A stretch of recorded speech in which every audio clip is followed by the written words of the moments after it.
Hi, I'm Peter Harmon, the Food Guru. Are you looking for something a little different? Let's create the sweet heat of the islands with my Caribbean pork loin. We're going to start with a bone-in pork loin. We're going to season it with soy sauce, and then my Caribbean spice, which is a blend of salt, pepper, garlic, and a little cinnamon and nutmeg. We're going to sprinkle that with some fresh chopped cilantro, and then we're going to give it a really nice rub down. We're going to add a little water to the roasting pan.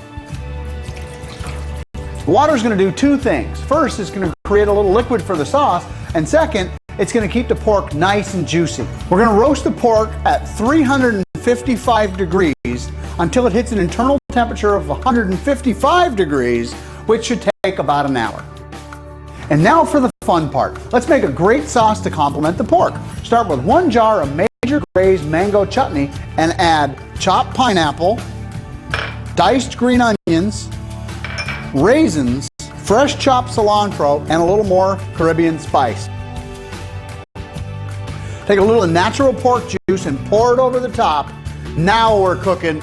This is roast Caribbean pork loin. I'm Chef Peter Harmon, the Food Guru, and this has been another Food Guru Moment.